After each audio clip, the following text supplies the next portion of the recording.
Hi friends, ఎలా ఉన్నారు? బాగున్నారా ఫ్రెండ్స్? ఏంటంటే ఇది ముదిరిపోయిన ములక్కాయ అనమాట ఫ్రెండ్స్. ఇది ముదిరికాయ అనమాట. అదిను మటన్ అనమాట ఫ్రెండ్స్. ఇది డిఫరెంట్గా వండిన కర్రీ అనమాట ఫ్రెండ్స్. చూడండి, ఇది కనుక మీకు నచ్చినట్లయితే లైక్ చేయండి, షేర్ చేయండి, సబ్స్క్రైబ్ చేయండి ఫ్రెండ్స్.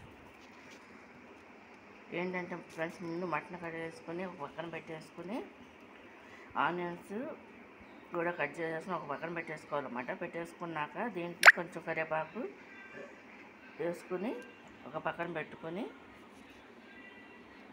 ముందుగా మూకుడు పెట్టేసుకుని అందులో ఆయిల్ పోసుకుని అదంతా కూడా కాగిన తర్వాత ముందుగా ఆనియన్స్ వేసేసుకుని ఎమ్మటనే కూడా ఆయిల్ కాగిన ఎమ్మటనే ఆనియన్స్ వేసేసుకుని దాంట్లో అల్లం వెల్లుల్లిపాయ పేస్ట్, పసుపు ఈ ముందు వేసుకోవాలన్నమాట ఫ్రెండ్స్. ఇది కొంచెం డిఫరెంట్ అనమాట.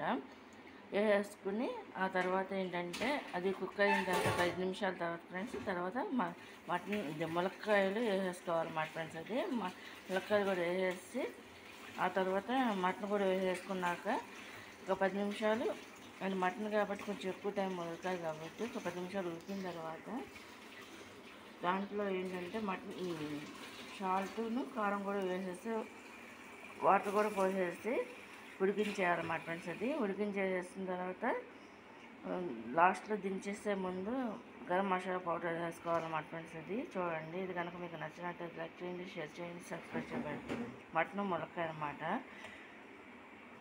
ఇదేంటంటే ఒక్కొక్కరు ఒక్కో టైప్లో వండుతారన్నమాట ఫ్రెండ్స్. ఇది ఏంటంటే మధ్యలో మేము ఏం చేసామంటే టమాటాలు కట్ చేసి వేసామన్నమాట ఫ్రెండ్స్. ఇందులో అంటే అన్నీ కలిపేయకోకుండా మధ్యలో వేసాను అనమాట.